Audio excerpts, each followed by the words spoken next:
A lot of times in homeschooling conversations, I don't think we talk enough about the privilege that homeschooling truly is. I believe definitionally that someone can be a homeschooler and an unschooler at the same time. I think homeschooling is a great choice for some people, but it is, again, rooted in a privilege that not everybody has. Anecdotally, we know that homeschoolers tend to, maybe have some pretty good outcomes, but homeschoolers also have really bad outcomes. Homeschooling is not free of abuse and neglect.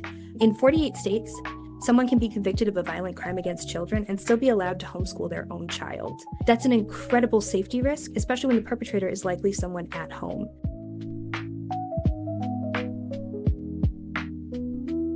Well, welcome back to the Ex-Homeschoolers Club. I am your host, Jacob Gooden. If you're new here, this is the place where we talk about the good, the bad, and the ugly of growing up a homeschool kid. Today, I'm so blessed to have Tess on with me. She is a new ex-homie friend, and we're going to talk not only about her experience as a homeschool kid, but also about her involvement in a great organization called the Coalition for Responsible Home Educators. And but more about that in a little bit. So first and foremost, Tess, welcome to the Ex-Homeschoolers Club. This is me granting you your membership card. Thank you so much. I appreciate it. I'm really excited to talk about an experience that was pivotal for me.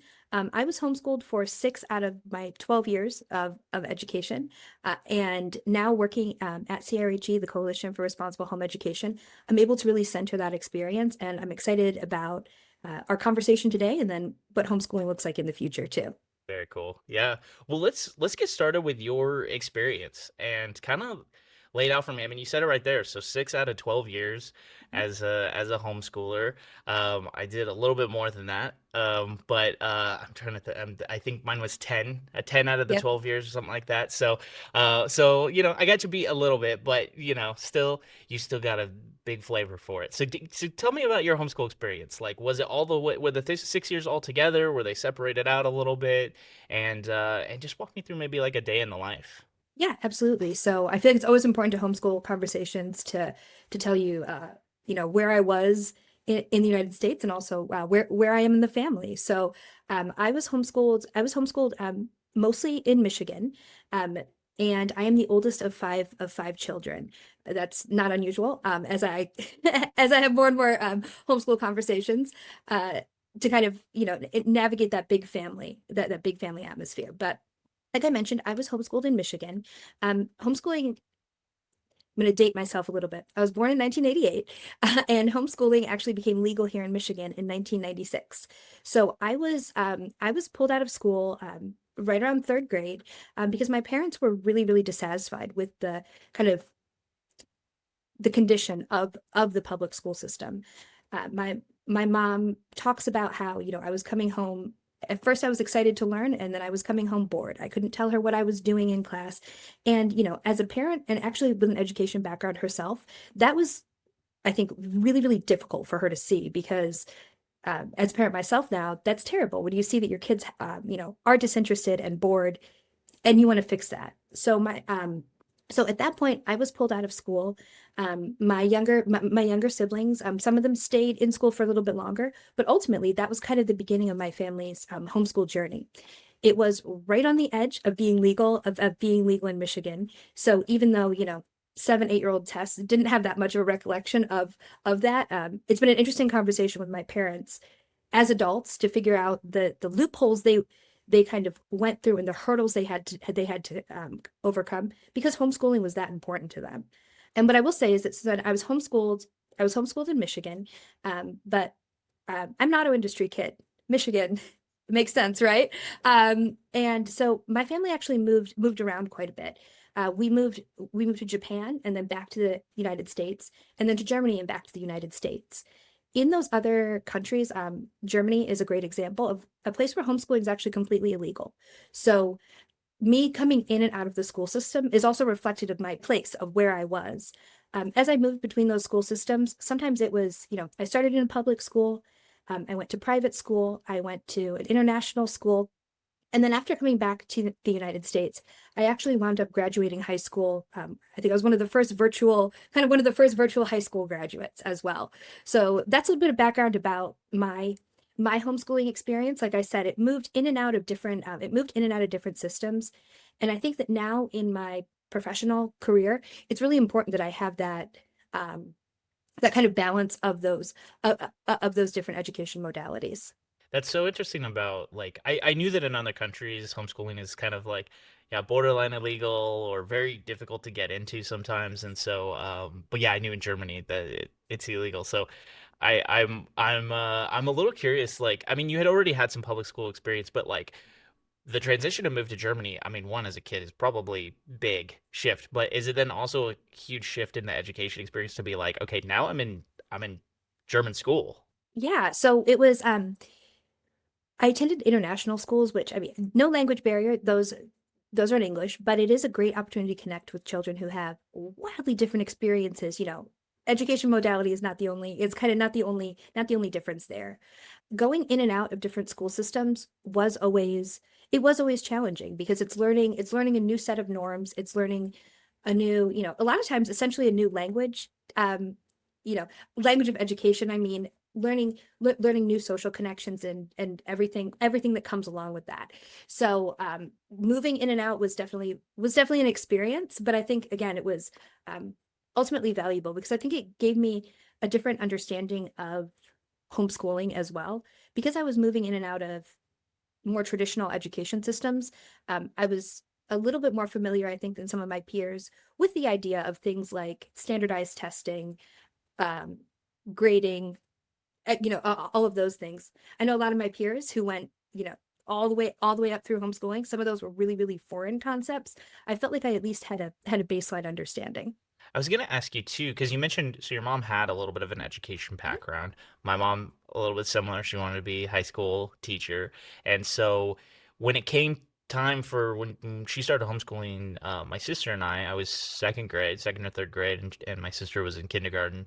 But the first couple years, she really structured it like a more of a traditional school, and so which didn't really work. We found out pretty quickly. But I'm wondering, in your experience with your mom, like, did she kind of do that, or how did her homeschooling change throughout that time too? Also, I mean, there's gaps in there where you're going to traditional school and things like that, but how did that shift? I know at the beginning of our homeschool journey, it was definitely more structured, and I think that relied on some of those schoolroom mechanisms, and performance indicators. As I grew up, and again with four sisters behind me, I could see how it's a little bit different for everyone.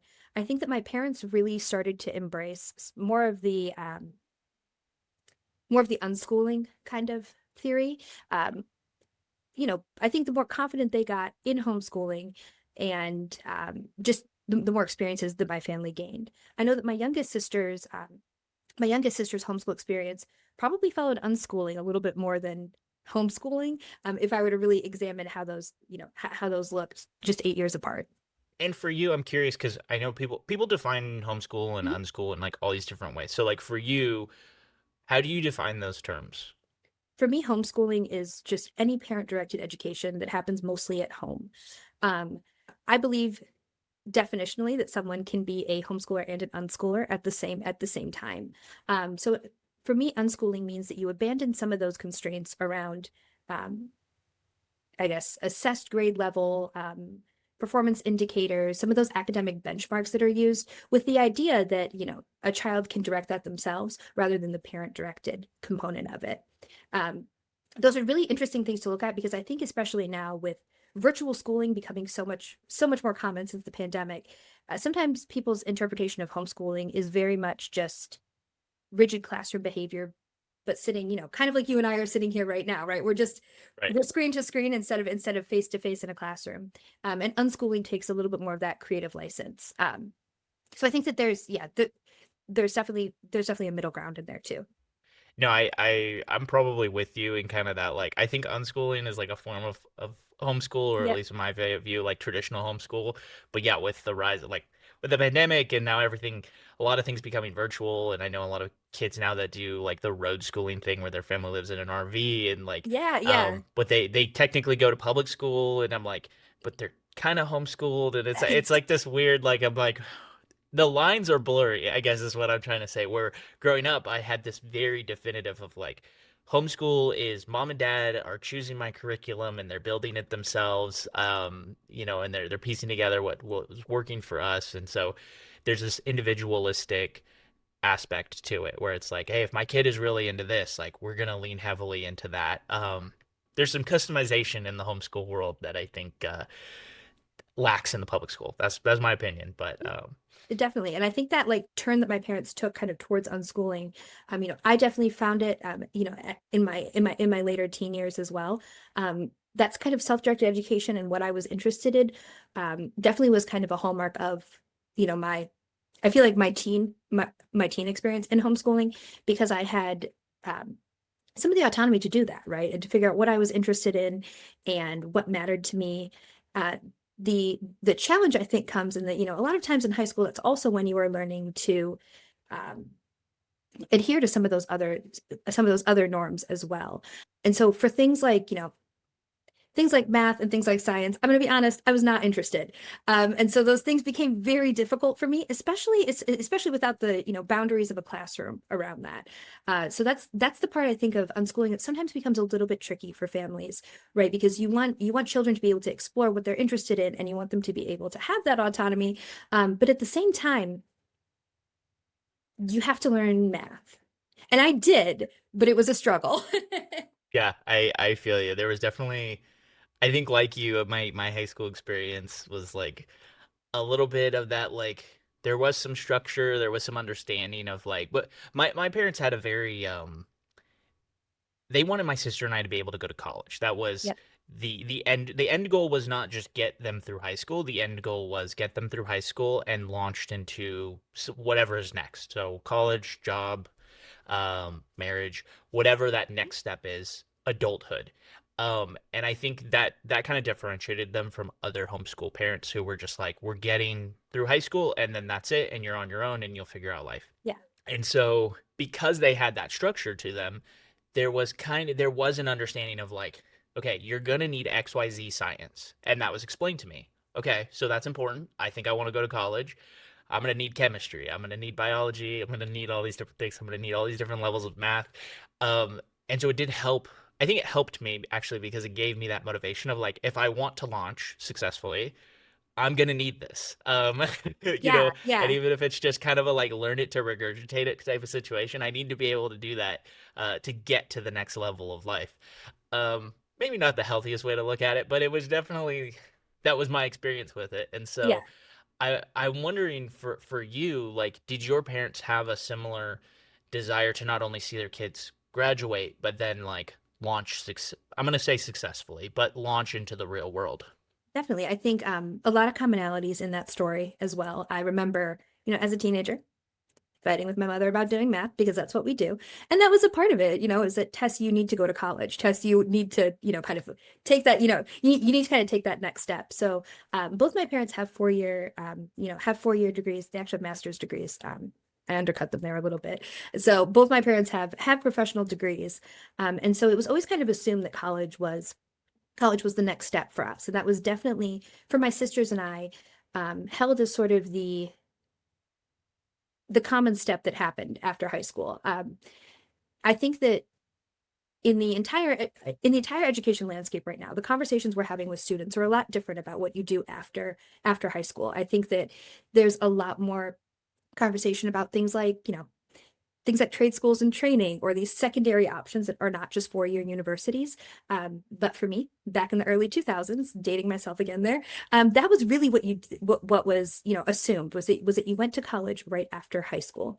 And so my parents, I think, did try to set me up as best they possibly could for college. Um, Ultimately, I did go to college right after I turned 18, entered my freshman year. I failed out miserably.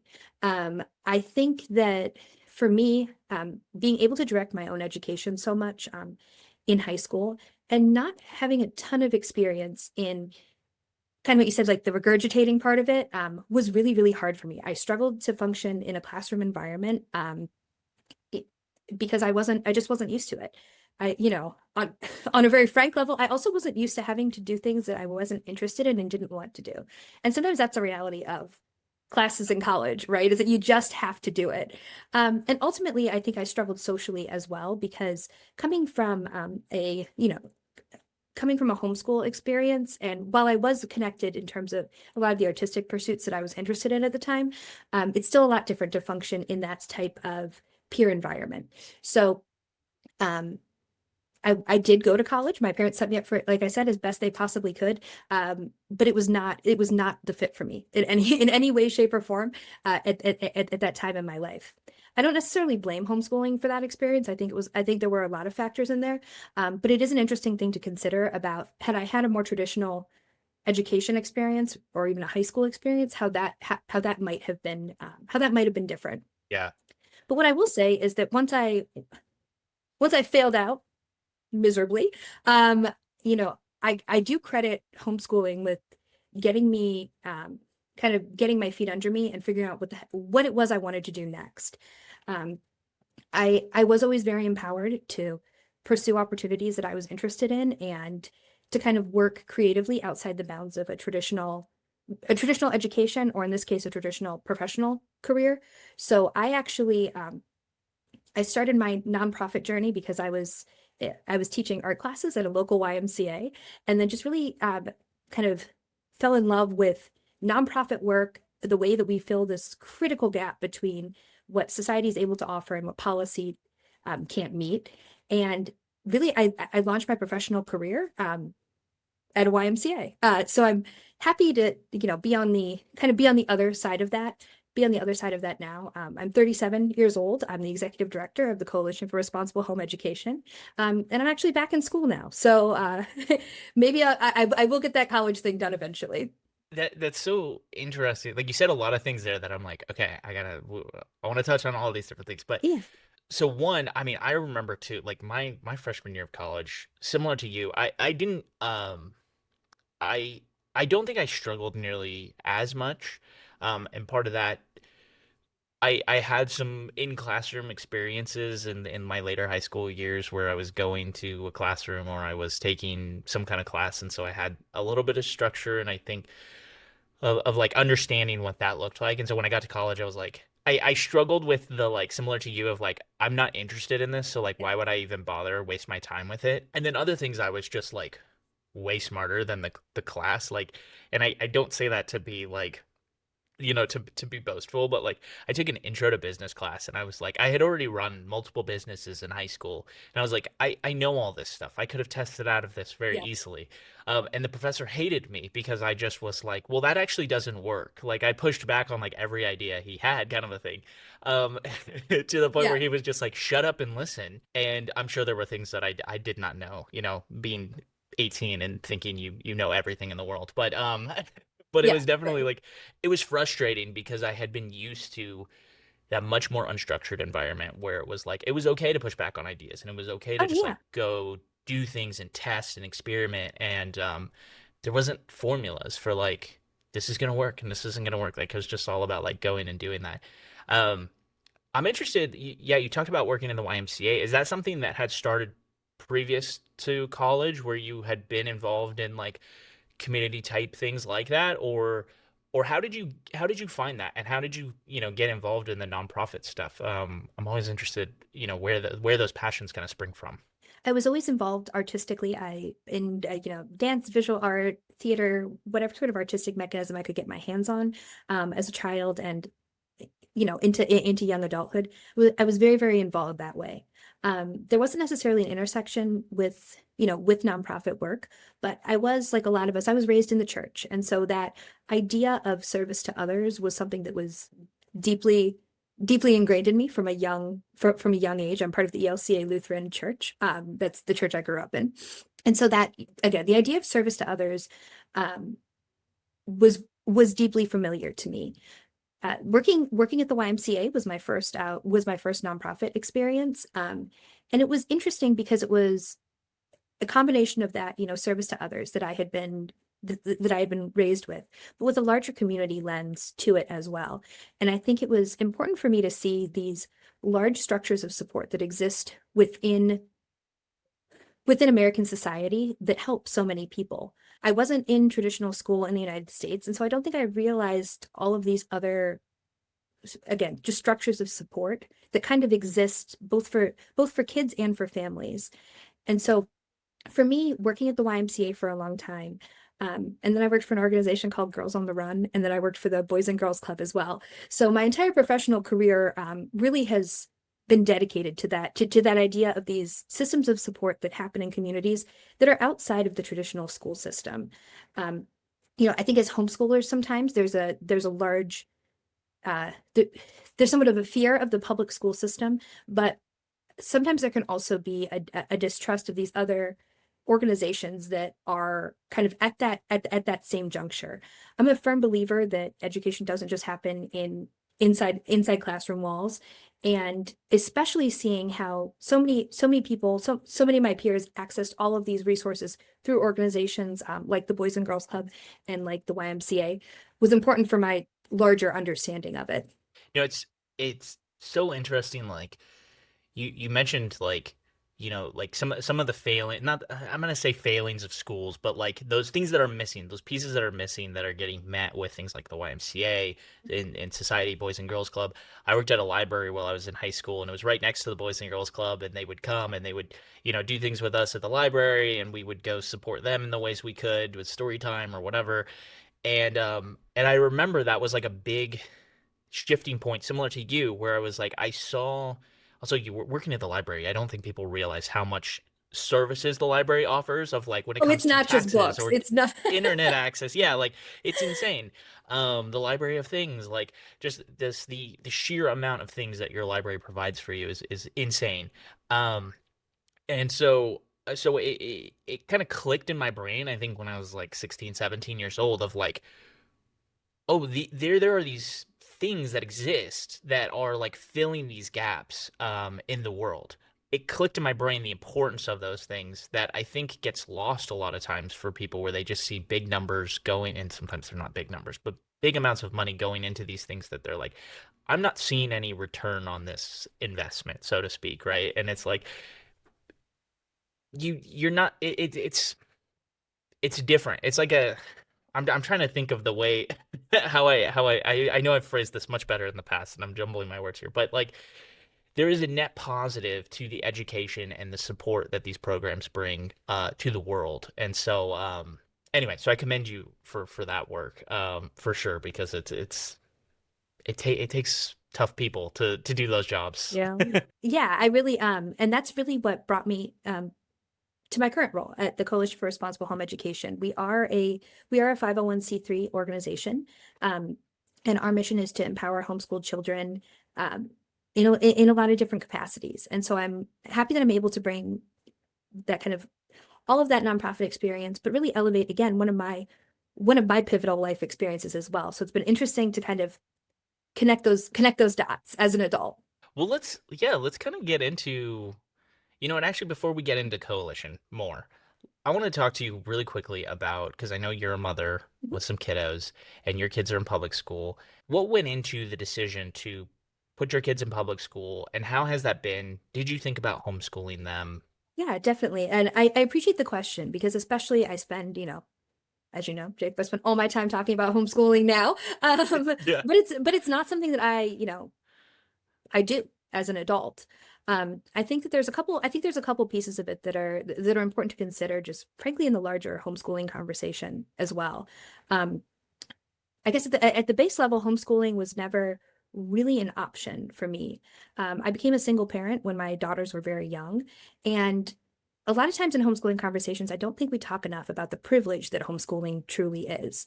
For someone to do homeschooling well and to do homeschooling responsibly and to really deliver to children what it is they need, um, that requires, I think, sometimes the capacity and the energy that as a single parent I was never going to be able to deliver.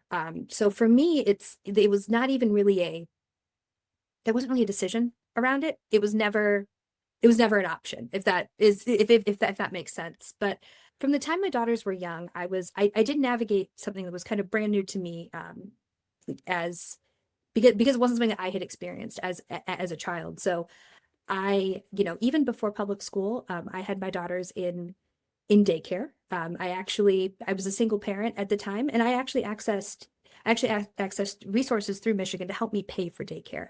And growing up in an environment where, even though I was in public school, there was still kind of a cultivated fear of public school and sometimes of these larger systems of support that society needs. It was hard for me to kind of take that jump and to move in that direction a little bit. But ultimately, I'm so glad I did, because it I have seen my daughters just absolutely blossom, academically, socially, and just as great sort of citizens of their school, of my town, of Michigan. And I credit the public school system a lot for that. Uh, I don't think I think homeschooling is a great choice for some people, but it is, again, rooted in a privilege that not everybody has. And so when we're having these conversations about homeschooling, I do think that's important to recognize as well, that it is genuinely a privileged piece as well. No, I 100% agree with you. Yeah. I have had a couple talks recently with my parents about the fact that like I grew up in Southern California. It is not cheap to live in Southern California. And so to live on one income and have my mom be a full-time stay-at-home mom with two kids and homeschool them and invest her time and energy into that. And then later my dad got more involved in our education as well. And so like I don't take that lightly anymore. And I recognize a little bit of Yeah. that like sacrifice that happened there. Um, and so yeah, it's definitely like I think if the situation was different, like I wouldn't be sitting here talking about homeschooling because I would have been in public school. Um, and so no, I think that's a very crucial piece to kind of touch on there is the fact that it is a very privileged place to come from when you are a homeschool kid. Okay, so let's pivot a little bit into CRHE, the Coalition for Responsible Home Education. You kind of have answered this already, but what really is it? And like what is the purpose? How do we get involved? How did you get involved with it and find it? And well, yeah, let's start there. Yeah, so the Coalition for Responsible Home Education, it's a nonprofit that was founded all the way back in 2013. The Coalition for Responsible Home Education was founded by alumni and remains powered by alumni to this day as well. We work in kind of three areas that are all centered around empowering homeschooled children. So we a lot of the resources we create help alumni with that transition between homeschooling and the real world. In so many adult alumni that I talk to, we all kind of talk about this like reckoning that we had when we had to go into the real world. And so we do a lot of resource building around that transition time, and build some resources for families that are currently homeschooling now. Our focus remains alumni and will always remain alumni. But the reality is that as more and more families are homeschooling, more and more families want to hear from us as well about how they can improve their current homeschooling practice. So that's the resources thing that we do. We also do some really, really interesting research. Dr. Jonah Stewart leads our research efforts. And that takes a lot of different, I guess, a lot of different methods, ways, and things that we're trying to learn about. One of our signature efforts there is maintaining the Homeschooling's Invisible Children database. This is a database of kind of extreme cases of abuse and neglect, where homeschooling is a common thread throughout them. Homeschooling is not free of abuse and neglect. A lot of times in homeschooling conversations, we tend to grant parents all of the good intentions, right? There's a presumption that if someone is homeschooling, they are a great person. And that is true for the majority, right? But the reality is that there is a subset of abuse and neglect that is happening, and that's what the HIC database maintains. And Jonah also leads our research specifically into homeschooling outcomes as well, because we want to have more real data around what it is homeschoolers do next. Working on this side of it, it's challenging because a lot of states treat homeschooling differently in every way, shape, and form. So we don't have a great idea sometimes of how many homeschoolers exist, and we have an even worse idea of what happens next. I think anecdotally, we know that homeschoolers tend to, maybe have some pretty good outcomes, but homeschoolers also have really bad outcomes. And we see both of those in our alumni, and it's important for us to be able to present that from a data standpoint. The final thing we do is actually around advocacy and specifically encouraging responsible oversight on a state-by-state basis to make sure that the children are accessing education, that children have a safe home environment, and that those negative outcomes that we see in research, there's a safety net around them that's created from policy. So that's what the Coalition for Responsible Home Education does. I came to the organization because they were in an exciting place of growth and were able to hire an executive director for the very first time. So when I applied to this job, it was the first time I had ever even mentioned I was homeschooled in a job interview, cover letter, anything, anything like that. Yeah. And not only did I mention it, it was a selling point, which was crazy to me. Because, I'm deeply aware of the stigma that exists around homeschoolers. And a lot of those stereotypes that kind of, if I were to tell somebody I was homeschooled, would come ahead of my professional experience. So it's not something I shared. People would find it out about me eventually. So I hold a small municipal elected position in my community as well. So I was having a conversation with some of my commissioners as well about this, about school buses. And I had to come clean and tell them I had never been on a school bus before and did not understand what they were talking about. So it comes up in different ways, right? People know that I'm homeschooled eventually, but it was never something I led with because of those stigma and stereotypes that exist. However, I was able to in this job, which was just what a neat experience, right? No, it's so funny that you mentioned that because I was thinking about you talked about kind of doing research into the numbers of what homeschoolers do after, Yeah. right?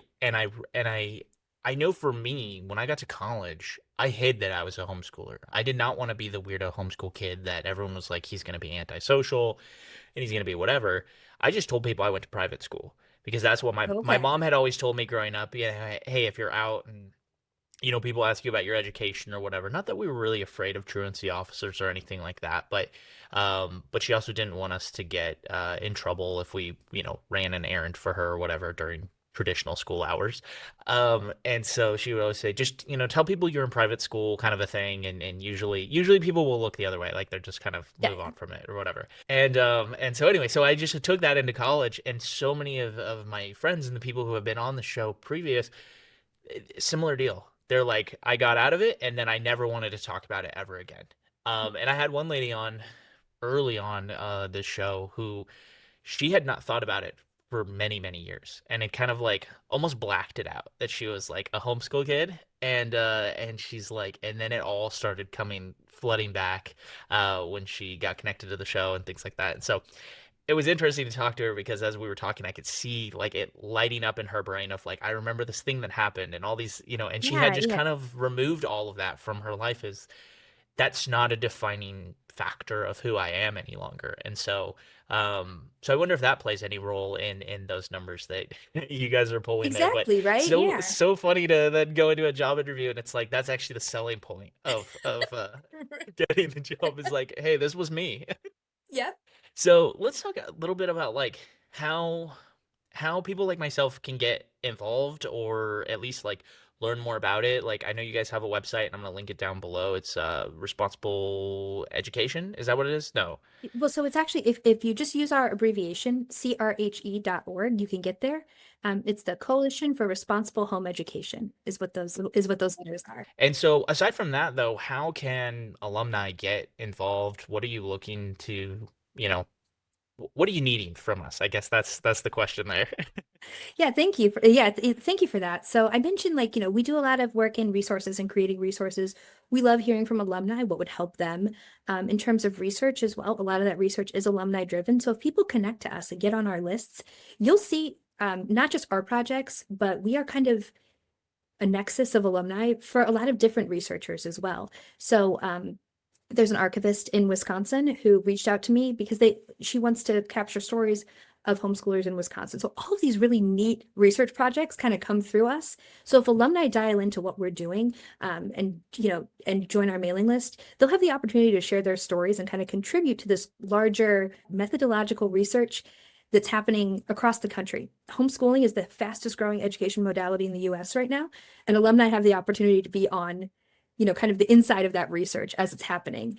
Um, and that alumni perspective and research is such a critical piece when we move into advocacy as well. So at the Coalition for Responsible Home Education, we firmly believe that states should have additional oversight measures in place for children that are homeschooled, both in kind of the educational realm as well as the child welfare realm, because um, students have the potential to miss out, not just on resources, but frankly on safety measures as well. At CRHE, we do advocate for, we say more oversight. That can sound like a scary word, but I promise it's not a scary word. It's just kind of responsibility measures. We would love it if every state had kind of an assessment process for homeschooled children. We think that's important because we've seen both from research and from our alumni stories that sometimes when homeschooled children fall behind, there's no way to even catch that educational gap until frankly it's too late. So when we look at kind of some of the education, we would love to see homeschoolers be able to access all of the same resources that public school kids can. I live in Michigan now. While I grew up in Dearborn, I live in a slightly more rural community now. And so I know that the public school, a lot of times, is the only way that in communities like mine, those resources exist. I know you mentioned working at a library. In some small towns in Michigan, the only library is the school library, and homeschoolers should have that access too. So we are advocating for laws that both educationally support and resource kind of support our homeschoolers. The other side of what we do, and why some of this work is hard to hear as well, is that we also are advocating for oversight measures that will keep kids safe. In 48 states, someone can be convicted of a violent crime against children and still be allowed to homeschool their own child. In 49 states as well, if a family is in the middle of an active child welfare investigation, they can actually withdraw their student to be homeschooled. That's an incredible safety risk, especially when the perpetrator is likely someone at home. Because homeschooling has become so deregulated, I mentioned in Michigan since 1996, but because of that systematic deregulation of homeschooling, we've removed a lot of safeguards for children who could be the victims of abuse and neglect. So when you hear kind of shocking statistics, right, that you can be convicted of a crime against a child, and you can homeschool your own child, they won't have that same access and support during the day and that relief that they would have if they were outside of the school system.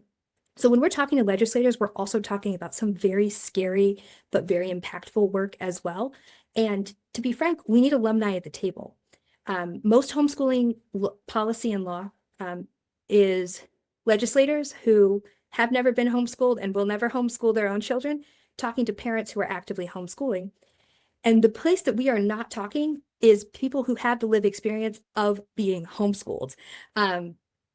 And it's crazy to me that some of these decisions are made by people who have never been a homeschooled child themselves. They're not even taking feedback from homeschooled children. And you can't do that when a homeschooled child's like 12 or 13 because they're still they're still within the experience. But when alumni dial into us, we can give them those opportunities to make their voice heard in a really impactful way. That's huge, and that's honestly what I think was so attractive to your organization when I found it was that, because that is the piece that's missing. And that's something that when I started this show, it started very much from a selfish place of like, hey, I just want to reconnect with my old friends and like, kind of shoot the breeze on like old funny stories of like being mimes and being weird little church homeschool kids and all that kind of stuff. And what I realized really quickly was that like we had these stories that, yeah, we have the funny stories and we have like the great times and stuff, but we also have all these stories of like, this was really good, this was really bad, and this over here, this was really ugly. And those stories are important because, like you said, they can impact the next generation of homeschool kids. What I didn't realize when I started this show was who completely would be listening to it. I thought this is going to be like a therapy group, only ex-homeschool kids are going to listen to it. And the number of emails and DMs that I've gotten from active homeschool families who are saying, please keep doing this because I need to hear the stories of these kids so that I don't do the same thing to my kid. That's important. And what you guys are doing is kind of I think a furthering of that, of just like, okay, but now we can actually make some laws based on those experience, hopefully. And that's very important. So Thank you for what you do. I appreciate it. Um, is there any legislation currently that's kind of in the works or that you guys are actively working on that people should be aware of, and in what states would those be happening? Yeah, so we legislatively we kind of work in we kind of work in two directions. So sometimes there will be active legislation on the floor in different states where there's a great opportunity to bring homeschooling into this. When things already exist and we can just kind of add some language about homeschooling into it, we're allowed that opportunity. Some of the current bills on the floor, one of them is in New Jersey. It's in actually in committee right now. And what's happening in New Jersey is that there's legislation that would require homeschool families to check in once a year with their local school district. We firmly support this from both an educational, kind of educational assessment component, but also to make sure that every single homeschool child in New Jersey would have access to a mandated reporter at least once a year. So when there is legislation happening like that legislation in New Jersey, we're firmly supportive of it. We activate our alumni around it to be supportive of the lawmaker who's kind of bringing that forward, and we offer any kind of support that we can. I hinted at it earlier, but the deregulation and the kind of anti-oversight homeschool movement is massive, and it is far better funded than we are, and their lobbyists are far better resourced than we are. But it's important that there's another voice at the table. So right now, where there's some of that active, positive legislation on the floor, that's happening. That's happening right now in New Jersey. But pretty close to that in Massachusetts, there's a bill in committee right now that will essentially remove the few protections that there are in the state of Massachusetts for homeschooled children. What they're looking to do in Massachusetts is actually, Massachusetts does have a registry system, which means that if families are going to homeschool, they have to at least notify their local school board. What's currently on the floor in Massachusetts is the option to totally remove that. So we would essentially be losing track of all of these kids. Same idea, we'll activate the alumni. The other reason the legislation happens and why people reach out to us is a little bit darker. A lot of times there are really horrific cases that come into the public eye, and that's what motivates legislators to start acting. I wish we would look at everything proactively, but that's just not the way it works. An example of that would be in Connecticut. I just realized I've used all New England examples. There's more states, but I just went through New England. So in Connecticut, in Connecticut right now, there will be some legislation coming to the floor that we are actively involved in drafting right now, because there have been two fatalities that surround what we would call suspicious withdrawal. This is when families are actively engaged in a CPS investigation. They're allowed to take their kids out of school, and ultimately, in both of these cases, the children were murdered. So we are supporting that kind of drafting of legislation to see when that comes. So those are three states with active things happening right now, but we're also working directly with legislators in multiple other states as well. So even though I only named New England ones, fault of mine there, there's lots of others. Hey, you're all good. I know on the website as well, you guys have some cool like maps that you can put in the state you were educated in or the state you live in and things like that, and it'll show you some of the protections and the protections that don't exist in those states. And that was helpful for me because up until, like I said, a couple of years ago, like I didn't really realize the difference of really like each state. I just kind of thought like, hey, every state is like, my state of California. My parents just seem to, I mean, I know they filed paperwork, but like they seem to just kind of like pull me out of school and homeschool me and and do their best, so to And that's speak, the case you in know. 19 states, is that all the parents have to do is, well, actually, they don't even have to file paperwork in 19 states. California's when they actually have to file something. In 19 states, all that it is if a child stops showing up to school, the parent says we're homeschooling, and that is truly the end of the road. Yeah, to your point, then it becomes very easy for kids to fall off the radar and we hear stats all the time about homeschool kids being smarter and being more likely to succeed in the world and go do big things. But I found it very interesting where some of those stats come from in more in more recent times. So, yeah, no, I appreciate what you do, and again, to the audience, go check out what CRHE is doing. Link will be down in the show notes, and get involved if you feel interested. Tess, is there anything we haven't touched on that you think is important regarding any of these topics? No, I'm grateful this show exists and to find these other, networks of homeschool alumni. I would definitely encourage alumni to, like you said, Jacob, get involved with what we're doing. Positive, negative, and everywhere in between. It's really the voice of homeschool alumni that is going to make the best case in not just in legislation, but in research and in resources for the next set of homeschooled kids. And I'm interested to see what stereotypes exist of them, right? I know the stereotypes that exist of homeschoolers around my generation. And I'm so curious what that's going to look like in, 10, 15 years. So we can talk about Yeah, that then. no, yeah, no, I think it is really interesting because, um, like I know people who were kind of like in the front lines of the homeschool movement in California, and their stereotypes are different than like I'm more of a product of like the 2000s. I was born in the 90s, but homeschooled in the 2000s and the 2010s.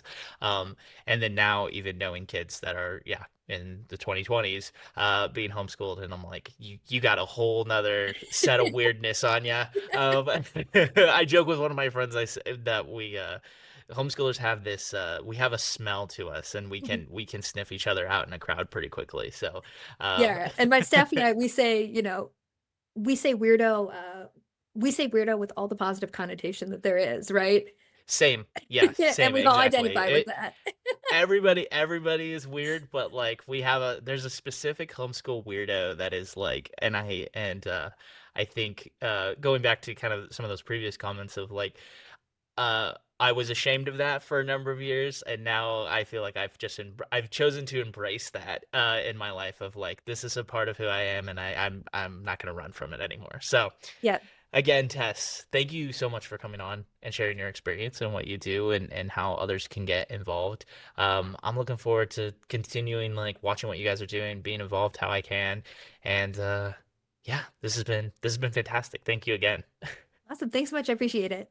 Awesome. And to you, my ex-homies, I hope you enjoyed this episode. Like we said so many times in this episode, links will be down in the description to get involved with the Coalition of Responsible Home Educators, and see what's going on there. See if that's something you're interested in being a part of. If you want to hear more about it, let me know. I'm happy to reach out to more of the people on their staff and see if they would want to come on and share some additional things. But yeah, and if you've got a homeschool story, don't be afraid to reach out to me. It's exhsclub@gmail.com. Shoot me an email. Let me know. Give me like the quick little elevator pitch of who you are, your homeschool experience, and let's chat. Let's see if you'd be a good fit to come on the show. Until next time, we'll see ya. Peace.